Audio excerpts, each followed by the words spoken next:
importante que las sociedades crean en estos héroes. ¿Y de quién fue la idea inicial de crear héroes? Porque en todos los países hay héroes de todo tipo. Entonces me gustaría que iniciemos con eso. Pregunta para vos. ¿Por qué y cuál es la función social de un héroe en una sociedad moderna? Ok, bueno, nuevamente gracias por la invitación al programa, pues siempre es un gusto estar aquí y siempre es un gusto hablar de historia. Gracias también a la audiencia que nos está escuchando ahí en la casa. Bueno, como lo mencionabas vos, hoy estamos conmemorando al cacique Lempira, de origen lenca, porque bueno, hace algunos años, por decreto del Congreso Nacional, se estableció esta fecha para honrar su memoria. Pues bueno, hay una larga tradición en el sistema educativo que nos ha venido enseñando acerca del Lempira por muchos años. Pues incluso hay varias versiones acerca de la historia del Lempira, como vos lo mencionabas.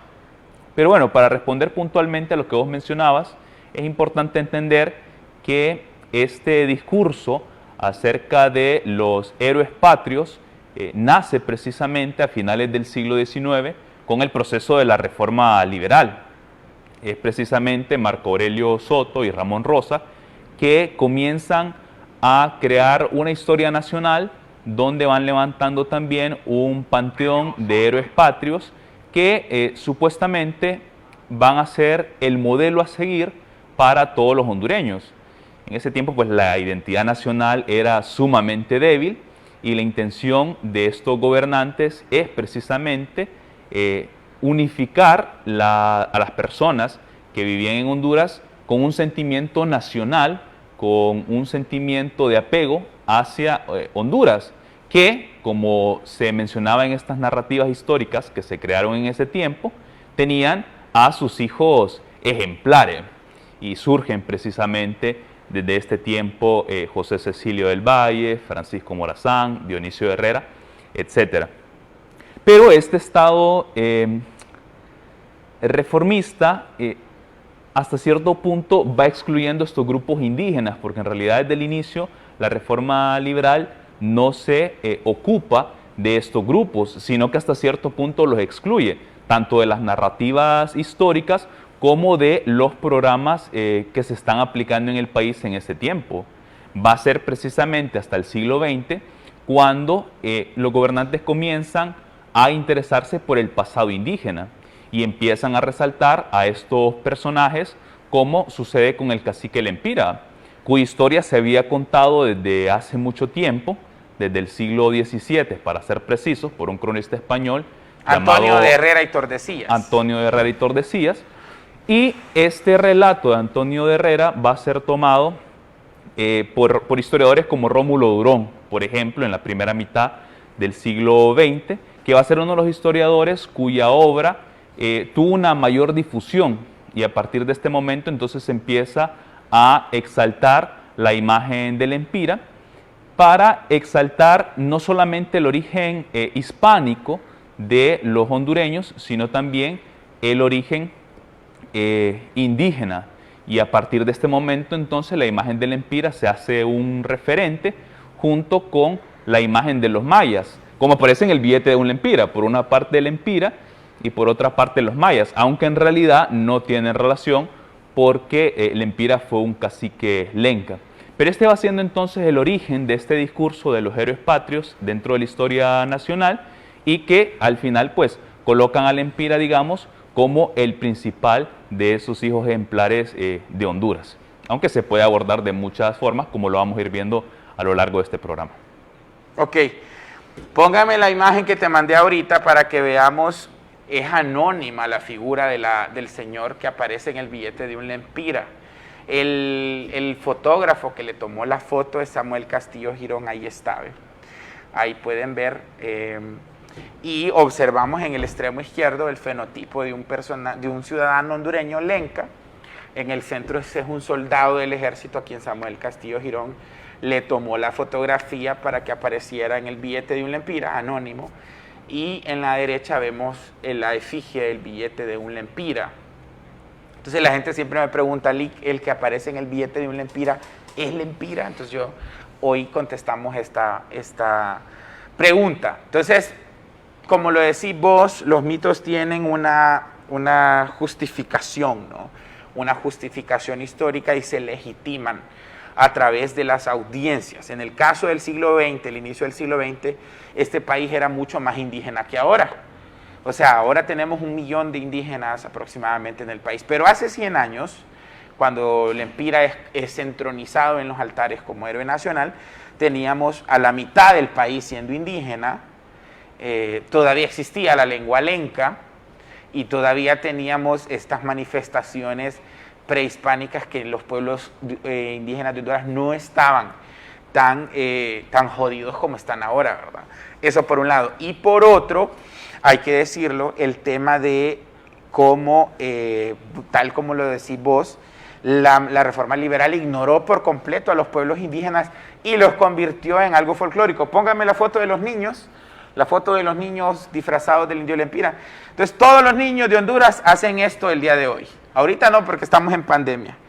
Pero todos los niños de Honduras, en su infancia, de cajón, hicieron eso. Estuvieron disfrazados y se elige la india bonita, y la gente se viste de garífuna, y la gente se disfraza de una imagen idealizada, romantizada, y hasta cierto punto frívola y exagerada, porque los indígenas hondureños de hoy no se visten así. Y esto lo que nos crea es esa disforia, ¿no? De que nos apartamos del concepto del indígena y hemos asumido el ser indígena como un tema fetichizado y a la vez de rechazo, porque el hondureño es sumamente racista. ¿Viste lo que pasó con Inglaterra hace poco en el partido, verdad? ¿Supiste? Sí. Entonces, me gustaría que comentes sobre eso también, cómo se exterioriza el tema de lo indígena como negativo. Sí, bueno, me gusta mucho esta mención que haces acerca de esta imagen y esta tradición de la vestimenta indígena para el 20 de julio, y pues todas las prácticas que se dan, pues lo que vos mencionabas también, este concurso de la India Bonita, etcétera. Pero en realidad esta costumbre que se da año con año, en realidad para efectos prácticos tiene muy poco impacto. O sea, ¿qué aprendizaje real hay cuando los niños y los padres de familia participan precisamente en este tipo de actividades? Y es muy bonito, es recreativo hasta cierto punto, entre otras cosas, pero para efectos prácticos no le enseña casi nada a los niños acerca de la forma como viven, por ejemplo, los indígenas en la actualidad. Porque por un día los muchachos se identifican supuestamente con los indígenas, pero en realidad se desconoce todo el mundo indígena en la actualidad. Es decir, qué luchas tienen los indígenas en la actualidad, qué problemas tienen los indígenas en la actualidad, etcétera. Y esto lo vemos, por ejemplo, bueno, cuando se da este asunto de Berta Cáceres, por ejemplo, cuando se da el asesinato de esta líder ambientalista indígena, las personas no hacían la relación. O sea, por un lado es asesinada esta líder indígena, pero para las personas o para muchas personas fue una muerte más, o sea, no había ninguna relación. Entonces, al final son dos mundos prácticamente desconectados. Por una parte, todo lo que se celebra o que supuestamente se representa, y lo que realmente es lo indígena en la actualidad. Entonces, en ese sentido, estas prácticas prácticamente quedan fuera de lugar. No estoy diciendo tampoco que las corten de raíz, pero sí hay que ir orientando hacia otros sentidos. Y respecto de lo que mencionabas, del rechazo hacia lo indígena, es bien curioso, porque en la actualidad se resalta mucho ese sentimiento indígena en las aulas, en los discursos, pero en realidad la sociedad en general, digamos que no está directamente ligada con lo indígena, siempre tiene un rechazo bastante grande hacia lo indígena. Es así como una sensación por parte de la sociedad, digamos, que habita en las grandes ciudades del país, de que los indígenas son lo atrasado, o que los indígenas impiden el desarrollo del país, o que los indígenas están desactualizados. Y esto tiene que ver por el tipo de sistema en el que vivimos. en el neoliberalismo, pues lo importante realmente es lo comercial. Y en ese sentido, pues los indígenas poco aportan, digamos, a este sistema capitalista global, porque sus prácticas son más amigables con el medio ambiente, Claro. son más locales. Y en ese sentido, al no aportar, entonces prácticamente son marginalizados. Claro. Sí, o sea, el indígena es visto como un estorbo para el capitalismo, porque cuida la tierra, no explota el medio ambiente de manera neoliberal o capitalista. Ese es un conflicto eterno en Honduras. Ya lo vamos a abordar al final. Vámonos a la primera pausa y cuando regresamos vamos a analizar las versiones de la historia de la muerte del Lempira. Y con esto continuamos el programa, si lo vimos que hoy nos pusimos bien históricos y culturales. Ya volvemos, quédense con nosotros.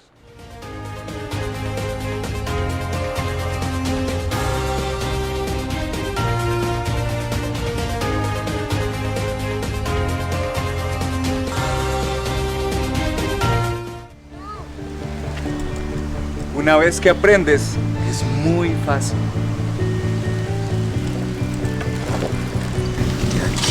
Un poquito más suave. Una vez que aprendes es muy fácil.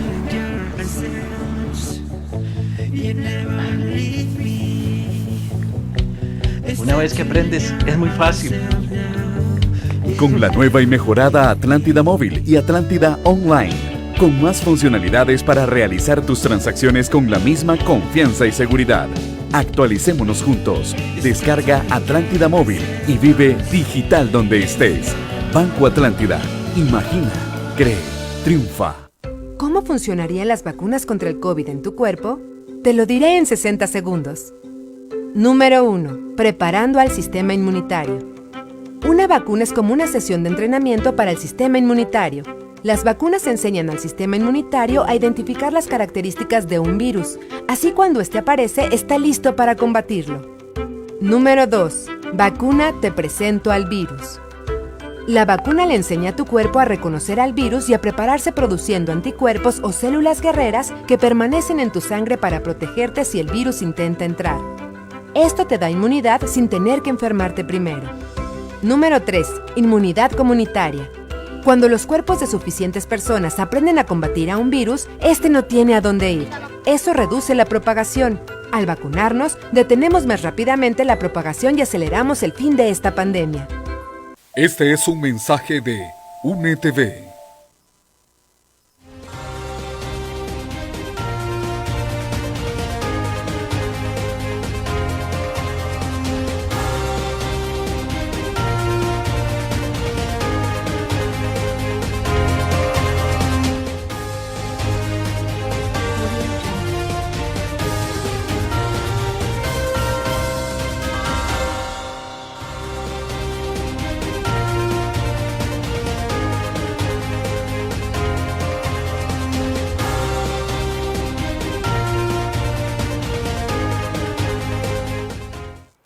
Estamos hablando sobre la historia del indio Lempira y cómo se convirtió en un precursor.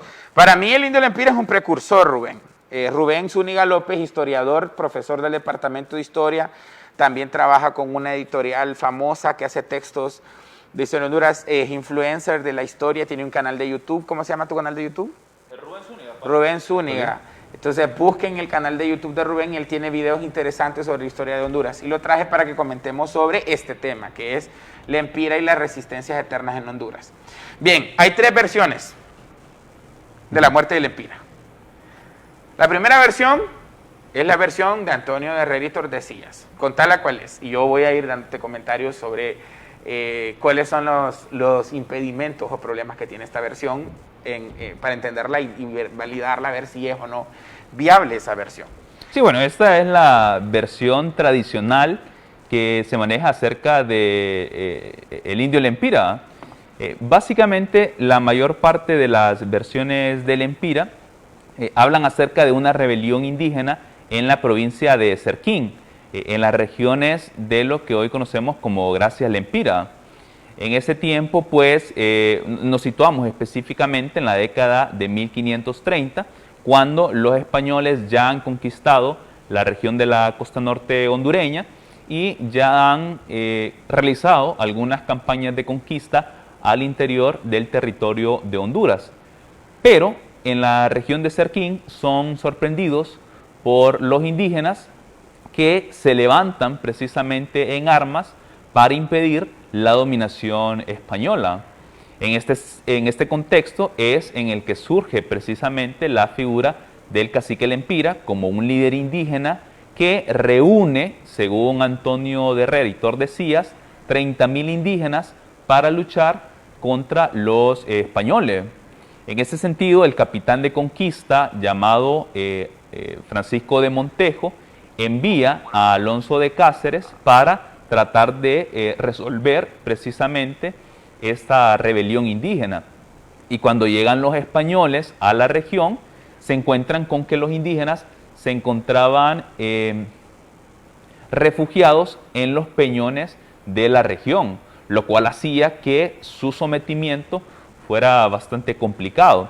Por esta razón, entonces, comienzan los españoles a batallar duramente a lo largo de varios meses para tratar de vencer a los alzados.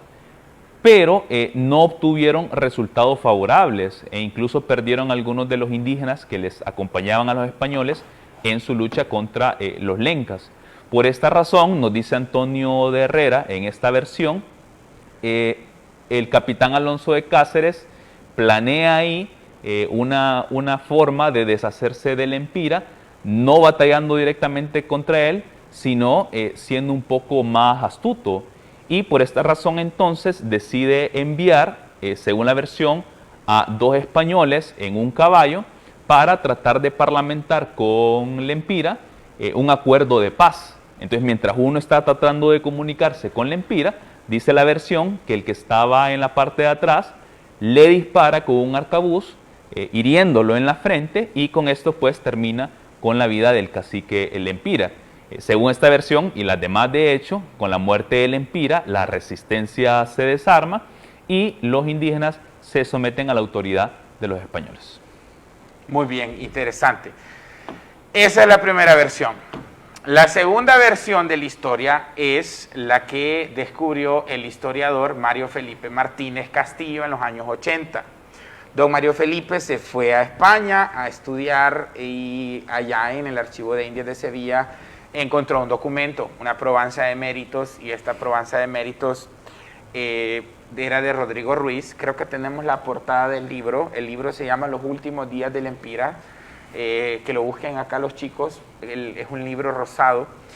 Dice Los últimos días de Lempira, para que le enseñemos a la gente la portada, porque creo que todavía lo venden en Guaymura, si no me equivoco. Este libro es la traducción del documento, lo paleografió don Mario Felipe y lo publicó. Y es un libro que en donde él nos aclara cómo fue la versión de Rodrigo Ruiz. ¿Quién era Rodrigo Ruiz? ¿Cómo dice que mató a Lempira? Bueno, perdón, antes de comentar esta otra versión, vale mencionar que la versión de Antonio de Herreras es la más popular, pero también tiene muchas variaciones. Porque a mí, por ejemplo, en la escuela me dijo la profesora que el balazo a Lempira se lo habían pegado en el corazón. Y en el colegio, la profesora de primero de ciclo común, que ahora es 7º grado, me dijo en estudios sociales que había sido en la cabeza. Entonces yo me pregunté, primero, yo desde cipote tenía este olfato de historiador y decía, ¿cómo es posible que le pegaron? ¿Dónde fue? ¿En el corazón, en la cabeza o a dónde? 1. 2, me decían en la escuela que es que iban 2 en un caballo, 2 españoles, ¿verdad? Ya no, la guerra iba muy recia. Y sabían ellos que matando al cacique se dispersaba la gente aglutinada. Y entonces dice que uno de los españoles llevaba una bandera blanca. Entonces yo me puse a preguntar, ¿en qué universidad europea le enseñaron al indio Lempira que el color blanco era el color de la paz? O sea, ¿dónde aprendieron los indígenas americanos en ese momento que el color blanco es el color de la paz? No tiene sentido. Y luego está el problema del arcabuz. O sea, un arcabuz es un arma de poca precisión y no puedes hacer un disparo a más de 30 metros. Entonces, para poder matar a un hombre y pegarle un tiro en el corazón o en la cabeza, necesitabas tenerlo como ahí, ¿no? A 1 metro, cerquita, y dispararle. Era imposible, literalmente. Ahí está la portada del libro de don Mario Felipe, que se llama Los últimos días del Empira, el conquistador español que venció el Empira. Es un libro publicado en los 80 que se ha estado reeditando y reeditando y reeditando. ¿Qué es lo que dice Rodrigo Ruiz? A ver, contanos. Bueno, en el caso de esta versión, Rodrigo Ruiz es un soldado español que, a diferencia de Antonio de Herrera, quien nos cuenta la primera versión, sí estuvo presente, según sus palabras, en la rebelión contra la rebelión, perdón, que lideró el cacique Lempira. Pues Antonio de Herrera escribió 100 años después de que aconteció esta rebelión. Pero en el caso de de Rodrigo Ruiz, él sí se sitúa en ese contexto. Él dice que participó en la conquista de Guatemala y luego vino al territorio de Honduras para ayudar a someter a las poblaciones nativas que tanto problema estaban dando a los españoles. Entonces dice que cuando él llegó al territorio de Honduras, se encontró con el adelantado Francisco de Montejo en la localidad de Ciguatepeque, y ahí fue donde se le comentó que había una rebelión indígena en la provincia de Serquín, y él, junto con otros soldados, fue enviado a la provincia para detener a los indígenas. En esta versión, Rodrigo Ruiz cuenta que Lempira reunió un ejército de cerca de 2.000 soldados, o sea que hay una diferencia abismal respecto de la primera versión. Y con estos 2.000 soldados comenzó a dar muchos problemas a los españoles e incluso mató a 2 de los españoles que posteriormente fueron desenterrados por los indígenas para ser despojados de sus ropas. Ajá. Porque en ese tiempo los indígenas pues tenían la creencia que al adueñarse del manto, de la piel, de la ropa de sus enemigos, de sus adversarios, iban de alguna otra forma a revestirse con sus poderes. O en español, la armadura de los españoles, que no era tanta armadura, porque en realidad lo que usaban eran corazas de cuero endurecido, porque las armaduras de hierro y de metal que vemos en las pinturas y en los óleos, solo las usaron los grandes y los que eran como más poderosos, como Hernán Cortés, por ejemplo. Entonces los indios creían que la ropa de los españoles tenía superpoderes. Como ellos andaban semidesnudos, entonces dijo, me voy a poner la ropa de este español y con eso. Es muy verosímil esa versión, pero tiene fallos. La doctora Lara Pinto dice que no se puede probar, porque en el documento, Lempira, por cierto, no se llamaba Lempira, se llamaba Empira. Lo que pasa que, como todavía es una moda en Occidente, en Guatemala, en El Salvador, no sé si te fijas que en esos países y en Occidente, cuando vas en el occidente de Honduras, cuando vas a hablar de alguien, dicen la María, el Juan, el Pedro. Lo mismo era en el periodo colonial. Entonces, cuando hablaban en español de alguien, decían el fulano. Entonces, el documento de Rodrigo Ruiz dice el Empira. Y de ahí vino el Empira y de ahí Lempira. Entonces, es como una unión de un artículo y de un nombre. Entonces, Rodrigo Ruiz tiene ese fallo. Él no puede probar que es realmente el Empira o el Empira histórico del que habla Antonio de Herrera y Tordesillas, y dice doña Gloria Lara que es muy probable que el cacique al que mató, porque hubo un montón de caciques, sí, no solo fue el Empira. Esta es otra pregunta que me han hecho y quiero que a ver si vos me ayudas a contestarla, y si no yo doy algunos aportes. ¿Por qué el Empira se hizo más famoso que, por ejemplo, Sicumba, o Benito, o Viracocha, o todos estos líderes indígenas que surgen? Copangalel, que está demostrado que no existió, por cierto, no existen documentos de él, pero los demás sí. Entonces, en Tepica y estos otros indígenas que son mencionados en los documentos, ¿por qué fue el Empira el que se volvió famoso? Bueno, en el caso del Empira, pues es bien particular porque hay bastantes documentos donde se menciona esta rebelión.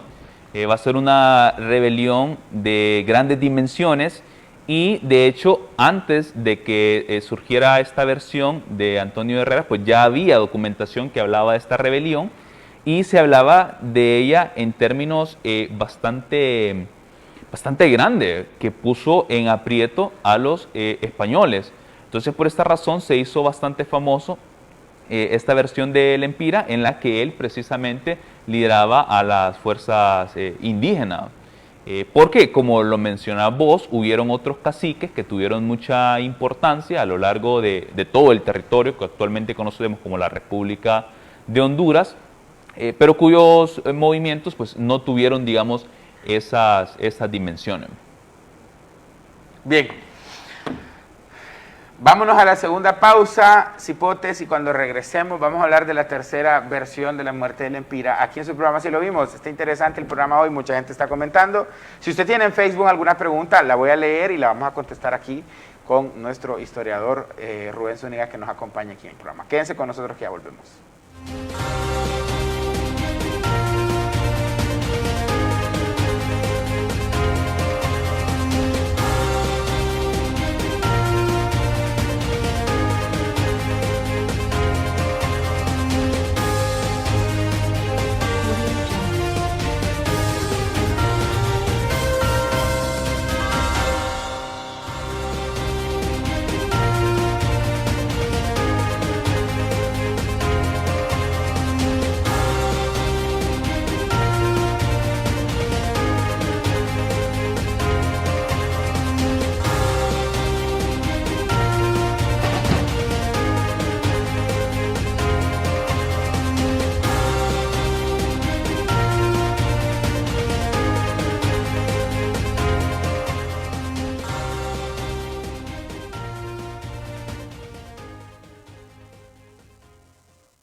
El envío de remesas de Raúl a la cuenta de ahorro de María será en este momento sin ninguna escala. Directo de Western Union a la cuenta de ahorro Banco Atlántida al instante. Con Banco Atlántida, ahora tus remesas Western Union van directo a tu cuenta de ahorro al instante y sin escalas. Gracias a nuestra alianza con Airpac, representante de Western Union en Honduras. Hoy celebramos esta gran alianza que beneficiará a nuestros compatriotas que reciben sus remesas desde cualquier parte del mundo a través de Western Union. Conscientes de la importancia y esfuerzo que significa cada remesa, gracias a esta alianza, nuestros clientes la recibirán al instante en su cuenta de ahorro. Dile a tu familiar que te envíe las remesas por Western Union. Sin escalas, únicamente tienes que dar tu número de cuenta de ahorro de Banco Atlántida y de inmediato la recibes. Banco Atlántida, imagina, cree, triunfa. Entrevistas. Preguntas. Gente que genera opinión. Vamos a analizar la realidad nacional con nuestro invitado esta noche aquí en Una Hora.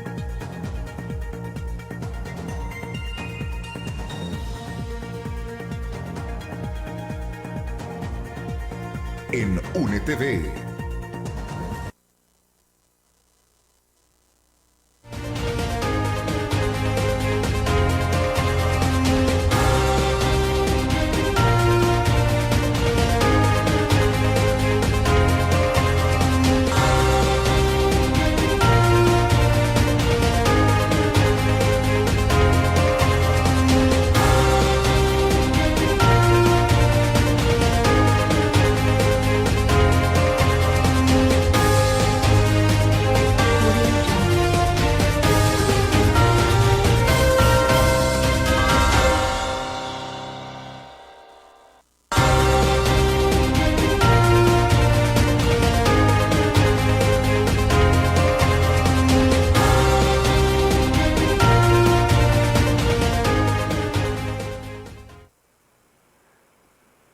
Los símbolos tienen una significación y esta significación tiene también una legitimación social. Si un símbolo no es válido para la generación en la que ese símbolo existe, entonces desaparece.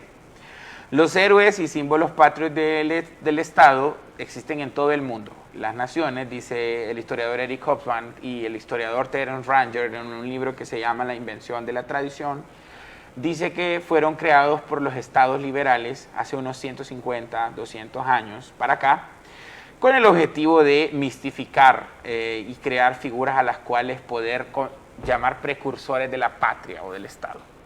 Cuando el Empira existió, pónganme la imagen del Empira que les acabo de mandar, cuando el Empira existió, Honduras no existía, pero los reformadores liberales quisieron darle al Empira más importancia que al resto de los caciques, por una cuestión política. y es por la dictadura de Carías.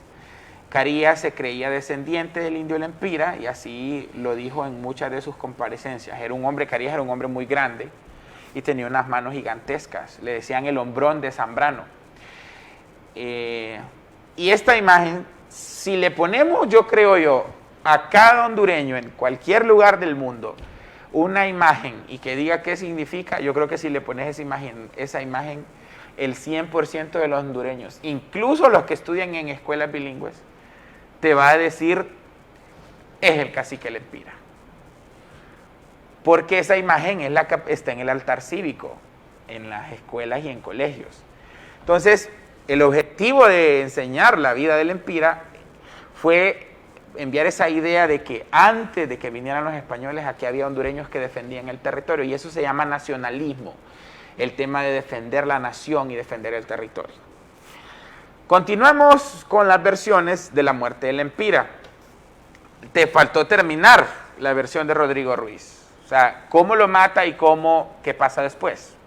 Sí, es que en el asunto es que cuando uno está hablando en historia, pues salta de un lugar a otro y a veces deja las cosas inconclusas, pero al final yo creo que logramos generar un suspenso para terminar con esta historia de Rodrigo Ruiz, que por cierto, como vos lo mencionabas, cuenta su historia a través de un documento que se llamaba Probanza de Méritos, que presentaban algunos soldados delante de las autoridades españolas para solicitar algunos beneficios por sus servicios, por sus méritos al servicio de la corona española. Entonces, con este propósito es que surge precisamente este documento que redacta Rodrigo Ruiz. Pues como la rebelión indígena se tornó muy complicada y hubieron varios meses en los que estuvieron peleando los españoles contra los indígenas, entonces Rodrigo Ruiz y los soldados que lo acompañaban se mantuvieron en constante conflicto contra ellos, pero en la región de Ciguatepeque comenzaron a haber algunos problemas y el adelantado Francisco de Montejo, el capitán más importante de la conquista que había en ese momento en el territorio que hoy conocemos como Honduras, manda llamar a los soldados para que regresen a Ciguatepeque y se planea una nueva estrategia de combate contra los indígenas porque la que estaban poniendo en práctica no estaba siendo tan eficaz. Y entonces, cuando los españoles están listos para salir, reciben un nuevo ataque de los indígenas que prácticamente destruyen su campamento y los pone en una situación bastante comprometedora. Y en este momento, Rodrigo Ruiz, claro, estaba probando méritos y tenía que ponerle ahí un poquito de sazón, digamos, a la historia para que él quedara engrandecido y de esta forma pudiera recibir los beneficios que estaba solicitando. Dice en su historia que como la situación se puso muy complicada y que era muy complicado que huyeran porque tenían varios soldados heridos, dice que él fue el español que tomó el liderazgo para luchar contra los indígenas antes que estos recibieran refuerzos.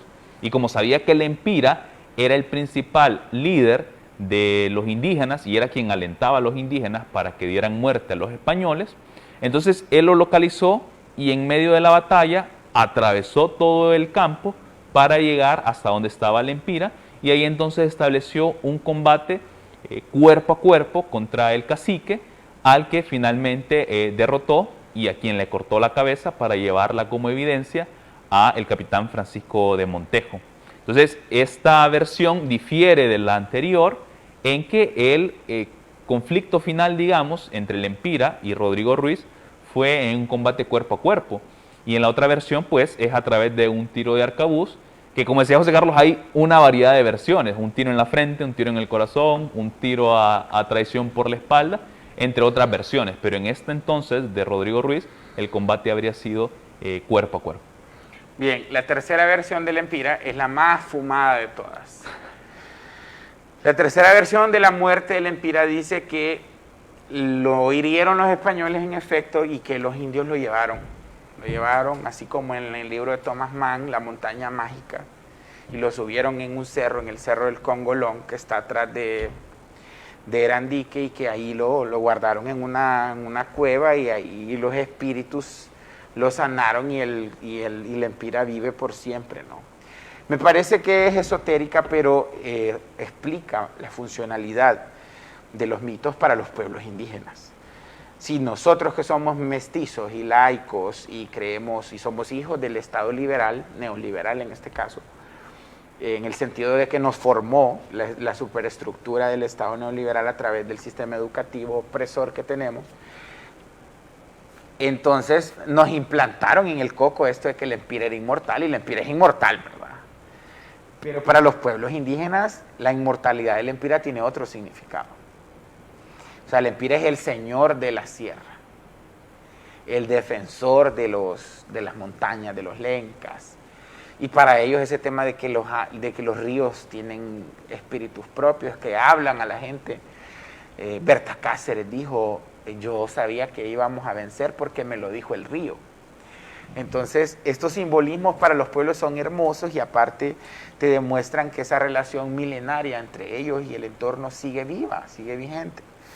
Esta tercera versión del mito del empira fue recopilada y es muy poco conocida, ¿no?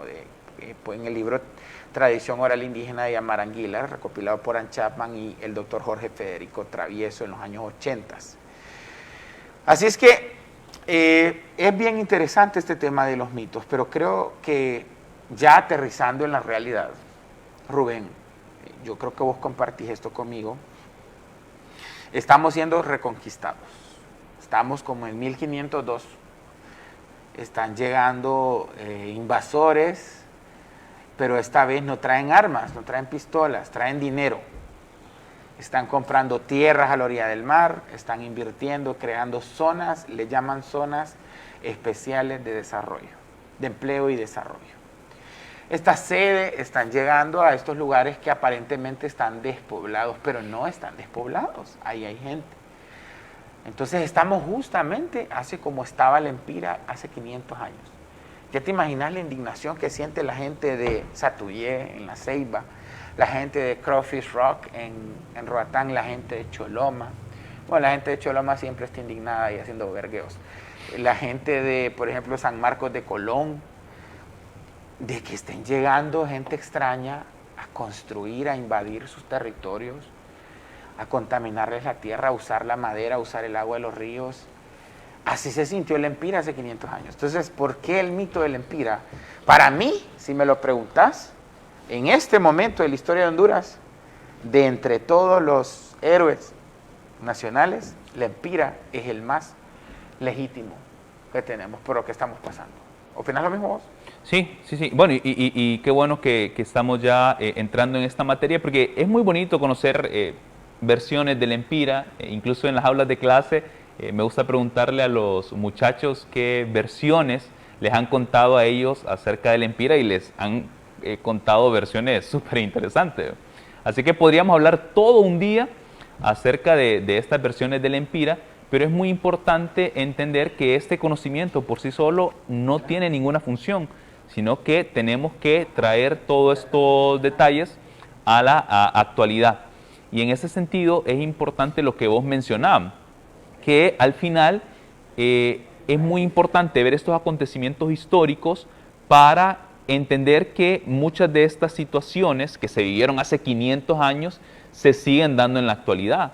Porque cuando vinieron los españoles, vinieron también vendiendo esa idea de que su presencia iba a traer la civilización a los pueblos indígenas, que iba a mejorar el territorio, y muchas personas así lo creen y te mencionan, qué bueno que vinieron los españoles, porque si no, ¿cómo viviríamos? Viviríamos todavía con taparrabos, viviríamos en la selva, y esa es la imagen que tiene mucha gente. Pero ojo, al final los indígenas que fueron sometidos de forma voluntaria o de manera forzosa por los españoles, terminaron perdiéndolo prácticamente todo. Y en la actualidad vemos que, como vos lo decías, la población indígena es minoritaria. Y vuelve a ocurrir lo que sucedió hace 500 años, como vos lo mencionás. Vienen nuevamente inversores extranjeros con la idea de dominar el territorio hondureño. Y van despojando a los indígenas, pero también van despojando a los otros grupos que han ido surgiendo en el territorio hondureño por temas de mestizaje, de migración a lo largo de los años. Y en este sentido, nuevamente los inversores extranjeros están quitándole a las personas sus tierras, sus estilos de vida, sus tradiciones, etc. Entonces, no aprender de lo que sucedió hace 500 años y ver todos estos nuevos planes, nuevos entre comillas, que promueven un desarrollo, que promueven una mejora del país, es prácticamente ignorar a la historia.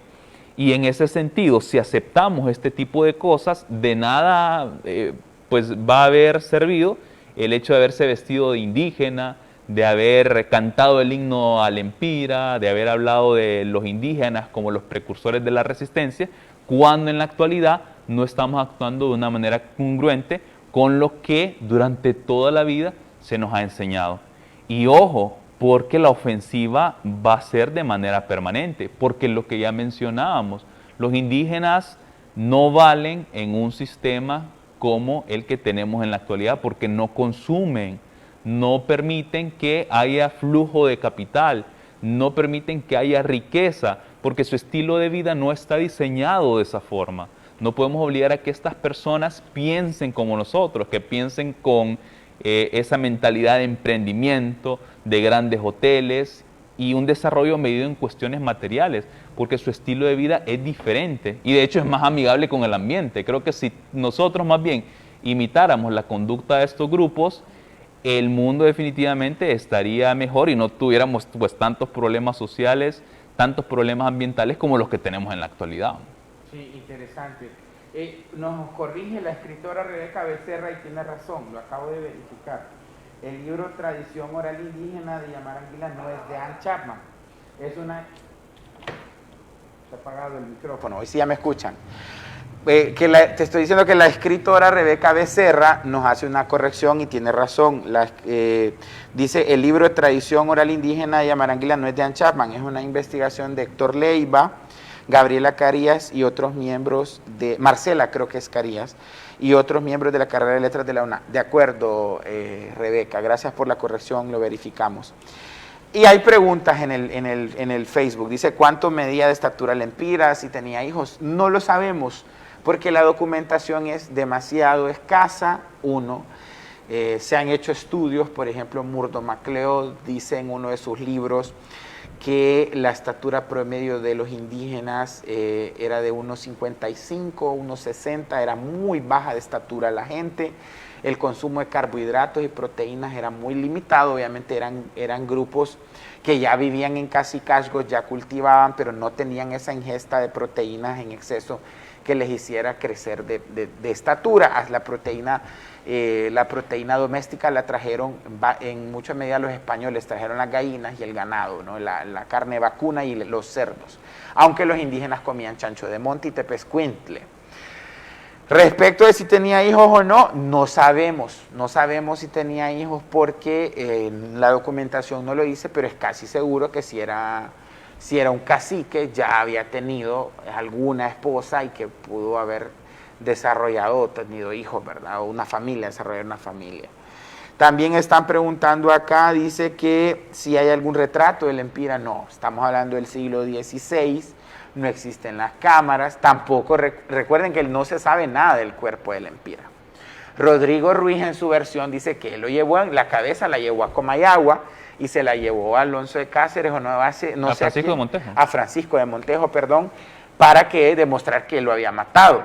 Pero tampoco era como que, hagamos un retrato hablado. Yo creo que no hay retratos hablados ni de toda la gente que matan los mareros hoy, peor para que haya retratos y fotos de la gente que murió hace 5 siglos. Nunca ha habido un registro detallado de esas cosas. Sí, al final pues van surgiendo muchas preguntas acerca del Empira y uno en las aulas de clases pues recibe todas estas preguntas, pero como vos lo mencionás, al final la documentación es muy escasa y eso impide que uno pues aborde la vida del Empira de una forma más compleja. Uno puede hacer inferencias como las que vos estás mencionando en este momento, que tienen base científica, pero es realmente complicado conocer estos personajes que vivieron hace tanto tiempo, porque los españoles estaban enfocados en matar, en conquistar, en explotar, y no tanto en conocer la vida de los indígenas. Más adelante, algunos grupos religiosos sí se van a dar a la tarea de conocer un poco más a los grupos indígenas, escribir acerca de ellos, de sus tradiciones, de sus costumbres, pero en esta etapa de conquista, que es digamos la más dura, al final lo que importa realmente para los españoles es conquistar, matar, dominar. Y en ese sentido, todo lo escrito o todo lo que se pueda conocer acerca del rival no tiene, pues, digamos, gran significado para ellos. Es correcto. Bien, nos despedimos. Gracias, Rubén, por venir. Gracias a usted que nos está viendo. Y la pregunta que yo le haría, o la respuesta que yo le daría a usted que me pregunta cómo se veía el Empira, pues véase usted en el espejo.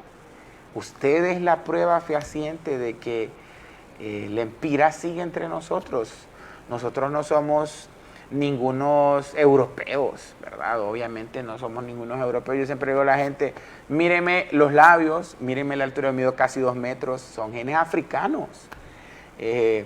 Y tenemos todos estas genéticas de la mezcla, ¿no? Español, indígena y negro. Entonces, nos despedimos. Gracias por su sintonía. Póngame el Twitter, por favor, ahí está. Hay que defender el país, hay que defender la patria. El Empira somos todos. Y hoy más que nunca necesitamos héroes nacionales y necesitamos al Empira. Ojalá y el Empira pudiera resucitar y ver, si el Empira estuviera vivo, las sedes ya estuvieran teniendo problemas. Hubiera 30.000 indígenas ahí parqueados frente a esas sedes con flechas y palos y piedras tratando de detener esa invasión moderna de nuestro territorio. Así es que hoy, 20 de julio, véase usted mismo al espejo y encuéntrese y pregúntese y cuestiónese por qué nuestro país está como está y por qué parece que nadie parece defenderlo. Usted puede ser el indio Lempira que necesitamos, la India Lempira que necesitamos para salvar este país. Nos despedimos, buenas noches. José Carlos Cardona les saludó y mañana continuaremos, si Dios lo permite, quien así lo vimos, por esta casa que es UNETV, un espacio abierto. Que descansen.